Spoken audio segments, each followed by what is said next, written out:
अस्सलाम वालेकुम जी। आज हम बनाएंगे बहुत ही प्यारा नेक डिज़ाइन पैनल वाली शर्ट पे। तो यहाँ पर चेपी बुकरम का पीस है डबल में इस तरीके से, और चौड़ाई है इसकी 5 इंच डबल में, और लंबाई है इसकी 17.5 इंच। तो अभी हम यहाँ पर इसकी कटिंग करने से पहले सीधी लाइन लगाएंगे, बुकरम की रेब निकालेंगे ऐसे।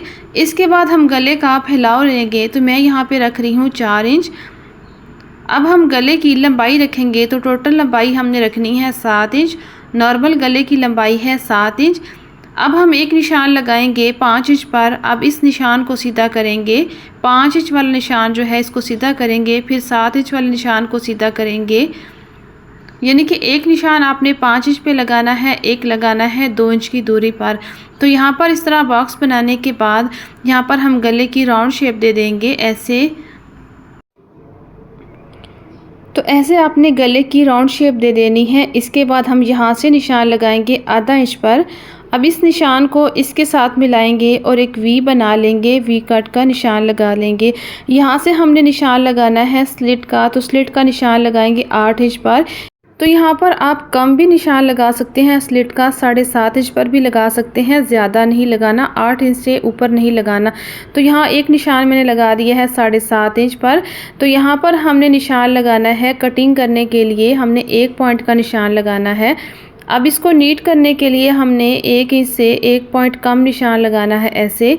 इंच स्टेप को इस तरीके से घुमाते जाएं और राउंड शेप में ऐसे निशान लगा दें। फिर यहाँ पर भी एक निशान लगाएंगे, फिर इस तरह इंच स्टेप को रखते हुए वी का निशान बना लेंगे।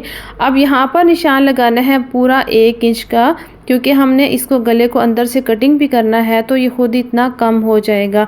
तो यहाँ पर हमने पहले स्लिट का निशान लगाना है ऐसे स्केल को रखते हुए। यहाँ पर तकरीबन आपने जैसे एक पैर का फासला होता है सिलाई के लिए, इस तरह आपने सीधी लाइन लगानी है। फिर आपने कट की शेप जो है ये वाली बनानी है, वी वाली। आपने चौकोर कटिंग नहीं करनी, ये वी वाली शेप बनानी है। अब यहाँ से इसके साथ सीधा मिलाएंगे, फिर जो कट है इसको ऐसे मिला देंगे, इसके साथ लाइन के साथ मिलाना है, ये वाली शेप बना लेनी है ऐसे। इस कटिंग के साथ इस वी को ऐसे मिला लेना है। इसके बाद हम इसको बाहर से नीट करेंगे, इस निशान पर सीधी लाइन लगाएंगे ऐसे। फिर यहाँ पर भी 1 इंच के फासले पर एक लाइन लगा देंगे। अब इसी तरह हम इन निशानों को मिलाते हुए यहाँ पर कटिंग कर देंगे। तो पहले इस निशान पर कटिंग करेंगे, फिर गले की कटिंग करेंगे। तो प्लीज़ अगर आप चैनल पर न्यू हैं तो चैनल को सब्सक्राइब करें, वीडियो को लाइक करें, शेयर करें, एक अच्छा सा कमेंट्स करें। तो यहाँ पर इसी तरह हमने वी शेप में कट को कटिंग करना है, फिर बाहर से गले को नीट करेंगे।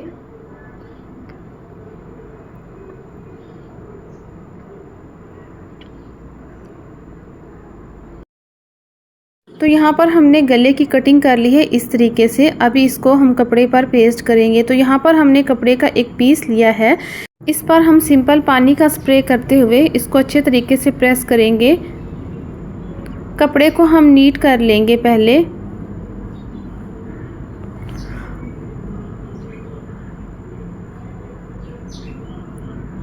ऐसे नीट करने के बाद हमने जो गले का कटिंग किया है पैनल, उसको लेंगे, यहाँ पर रखेंगे और इसको हम पेस्ट कर देंगे।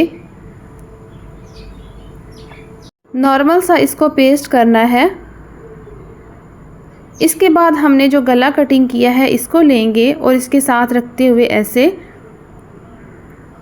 ऐसे इसकी सेटिंग करते हुए हमने फिर इस गले को पेस्ट कर लेना है। तो सबसे अच्छा तरीका है गले को पेस्ट करने का इस तरीके से, इससे आपका साइज़ बड़ा छोटा नहीं होगा। तो यहाँ पर देखिए, इसको ऐसे पेस्ट करने के बाद हमने ये पैनल को रिमूव कर देना है और इसको अच्छे तरीके से हम प्रेस करेंगे। फिर हमने स्केल के साथ इस तरह बुकरम के साथ मिलाते हुए एक सीधी लाइन लगानी है। इसके बाद हमने ये कपड़े की कटिंग कर लेनी है ऐसे। तो यहाँ पर हमने आधा इंच का मार्जिन छोड़ते हुए ऐसे कपड़े की कटिंग करनी है।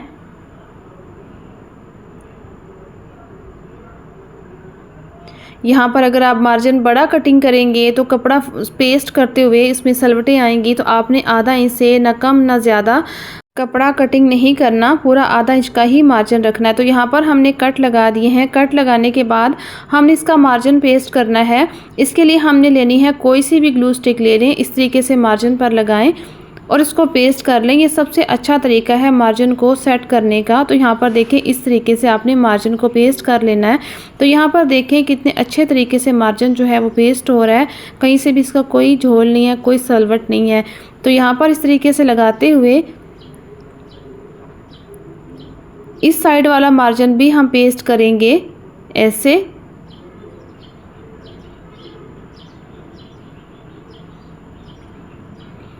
तो यहाँ पर देखिए हमने बड़े आसानी से इस तरीके से मार्जिन को पेस्ट कर लिया है। तो यहाँ पर देख लें इसमें कोई इसकी झोल नहीं है, कोई सलवट नहीं है। इस तरीके से आपने काम को नीट बनाना है। इसके बाद हम इसकी सिलाई करेंगे। तो यहाँ पर देखिए हमने गले की सेटिंग कर ली है। इसके बाद हमने एक पैर की यहाँ पर सिलाई लगानी है, यानी कि एक पैर का फासला रखते हुए यहाँ पर हमने सिलाई लगानी है, क्योंकि हमने गले की जब तुरपाई करनी है तो इसका अच्छे तरीके से मार्जिन हमने पहले ही सेट किया हो। तो ऐसे सिलाई लगाने के बाद यहाँ पर हम धागे को कट करेंगे। अभी हमने सेंटर क्रीज बनानी है। यहाँ पर ऐसे गले को फोल्ड करेंगे और यहाँ पर चॉक से एक निशान लगाएंगे ऐसे। तो यहाँ पर देखिए हमारी सेंटर क्रीज कितनी ज़बरदस्त बनी है। इस निशान को ऐसे गहरा कर लेंगे। अभी हमने शर्ट ली है, तो यहाँ पर शर्ट पर रखेंगे इस तरीके से। इस क्रीज के साथ गले को मैच करते हुए यहाँ पर एक रफ सिलाई लगाएंगे। ये वाली सिलाई लगाने का मकसद है कि हमारा जो गला है वो इधर उधर ना हो, सिलाई के दौरान हमें दरमियान को बार बार ना देखना पड़े। तो यहाँ पर एक रफ सिलाई लगानी है।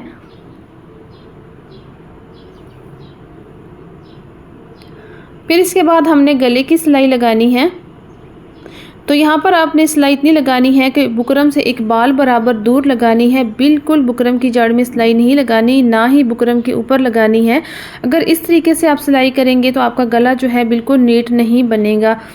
तो यहाँ पर हमने जो वी शेप में कटिंग की है बुकरम की, ये देख लें, हमने टांका भी इसी तरीके से लगाना है।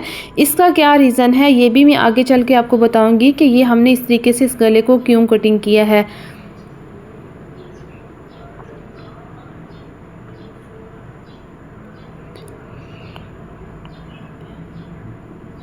तो यहाँ पर हम इस गले की सिलाई कंप्लीट करेंगे। यहाँ पर धागे की कटिंग की है। अभी हमने थोड़ा थोड़ा मार्जिन, तकरीबन आधा इंच का मार्जिन छोड़ते हुए कपड़े की ऐसे हमने कटिंग कर लेनी है। तो यहाँ पर हम स्लिट में से भी कटिंग करेंगे। अब यहाँ पर हमने कट लगाने हैं 3, एक सीधा और 2 साइड पर।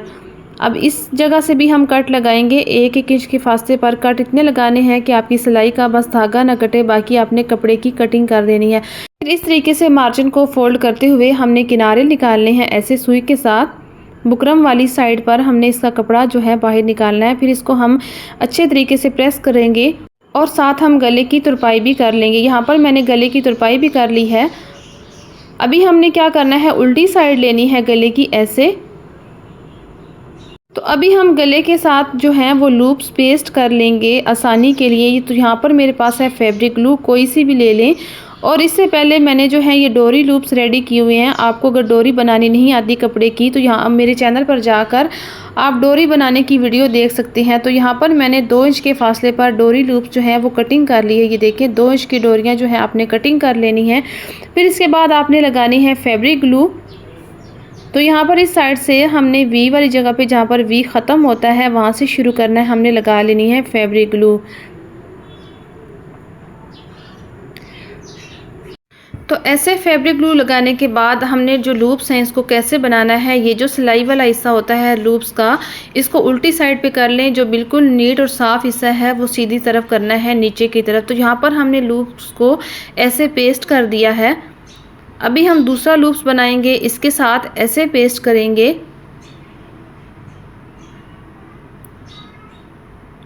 अभी इसके साथ हम तीसरा लूप्स भी लगाएंगे।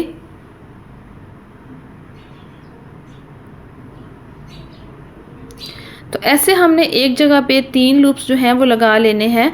फिर यहाँ पर हम 3 लूप्स लगाएंगे। तो यहाँ पर माजरत, मैंने यहाँ पर पूरी पट्टी पर फैब्रिक ग्लू लगा दी है गलती से। तो यहाँ पर सिर्फ हमने 3 जगह पे ही लगाने हैं लूप्स, यहाँ पर लगाएंगे। तो इस तरीके से हमने 3 लूप्स जो हैं यहाँ पर पेस्ट कर दिए हैं और 3 लूप्स जो होंगे हम सेंटर में पेस्ट करेंगे ऐसे। तो जहाँ जहाँ आपने लूप्स लगाने हैं वहीं पर ही फैब्रिक ग्लू लगाएं। तो इस तरीके से सेंटर में भी हमने 3 लूप्स जो हैं वो पेस्ट कर लेने हैं। तो यहाँ पर हमने देखें, यहाँ पर भी 3 लूप्स पेस्ट कर दिए हैं। इसके बाद हम इसको प्रेस करेंगे तो ये हमारे जो लूप्स हैं अच्छे तरीके से ये बहुत ही पक्के हो जाएंगे। तो पहले हमने यहाँ पर जो एक्स्ट्रा जो है फैब्रिक ग्लू उसको हमने साफ़ कर लिया। इसके बाद हम इसकी कटिंग करेंगे। इसको मैंने प्रेस किया है, ये अच्छे तरीके से पेस्ट हो गए हैं, पक्के हो गए। तो यहाँ पर इसी मैंने मार्जिन की कटिंग कर ली है। तो यहाँ पर देखें इस तरीके से हमने एक साइड पर ये ऐसे लूप्स लगा दिए हैं। आप चाहें तो फुल भी लगा सकती हैं, 1-1 इंच के फासले पर आप सारे लूप्स लगा सकती हैं। फिर हमने सिलाई इस साइड से करनी है, यहाँ पर देख लें। अब किनारी पर बड़ी नफासत से सिलाई लगाएंगे इस साइड पर। अब वी को सिलाई करेंगे। इसके बाद हमने बटन टेक पट्टी लगानी है यहाँ पर जहाँ पर वी ख़त्म हुआ है। इस जगह के लिए हमने लिया है 2 इंच का कपड़ा। इसको ऐसे फोल्ड किया है, ऊपर से भी हमने आधा इंच फोल्ड किया है। यहाँ पर रखेंगे यहाँ पर वी स्टार्ट होता है। इस तरीके से ऐसे रखते हुए इस बटन टेक पट्टी को ऐसे सिलाई कर लेंगे। तो जिस तरीके से मैं सिलाई कर रही हूँ इस तरीके से बड़ा ही आसान है। आपने भी इसी तरीके से यानी कि इस तरह से गले को सिलाई करना है। जहाँ पर लूप्स लगी हैं उस तरफ से सिलाई नहीं करना। तो यहाँ पर बिल्कुल वी शेप में हमने इस तरह सुई को खड़ा किया। तो जो मैंने गला कटिंग किया था वी शेप में, इसका क्या रीज़न था, आप इस तरीके से गले को बिल्कुल बंद करेंगी जैसे शेरवानी होती है। शेरवानी कॉलर का जो है गला होता है ऐसे बिल्कुल गुम सिलाई में बंद होता है। इस तरीके से आपने इस पट्टी को बिल्कुल इसके साथ जोड़ कर रखना है। अगर आपने गले को वी कटिंग नहीं किया, नीचे से चकोर कटिंग कर लिया, तो फिर ये वाली शेप नहीं आएगी, आपकी पट्टी में गैप आएगा, फिर आपको गैप रखना पड़ेगा। तो यहाँ पर कितना अच्छा लग रहा है। हमने जो लूप्स लगाए हैं बिल्कुल हमने इस पट्टी को इसके साथ जोड़ के रखा है, तो लूप्स भी हमारे गुम सिलाई में ही नज़र आ रहे हैं। तो इस तरीके से आपने ऐसे सिलाई को कंप्लीट कर लेना है। अब इसकी मैं आपको फाइनल लुक दिखाऊंगी। तो यहाँ पर हमने सिलाई कंप्लीट कर ली है। अभी मैं आपको इसको करीब से दिखाती हूँ। तो ये देखें इस तरीके से आपकी सिलाई होनी चाहिए, बिल्कुल नीट, कितनी ज़बरदस्त लग रही है। इसके बाद हमने इसके गैप के अंदर हमने लगा दिए हैं मोती। आप चाहें तो लूप्स के अंदर भी लगा सकती हैं। फिर आपको लूप्स जो होंगे 1 पॉइंट की दूरी पर थोड़े थोड़े गैप में लगाने होंगे, क्योंकि इसके अंदर बटन या मोती लगाएंगी। तो उम्मीद करती हूँ आपको मेरी वीडियो अच्छी लगी होगी। वीडियो अच्छी लगी तो वीडियो को लाइक शेयर सब्सक्राइब लाजमी करें। मिलते हैं नेक्स्ट वीडियो में किसी और डिज़ाइन के साथ।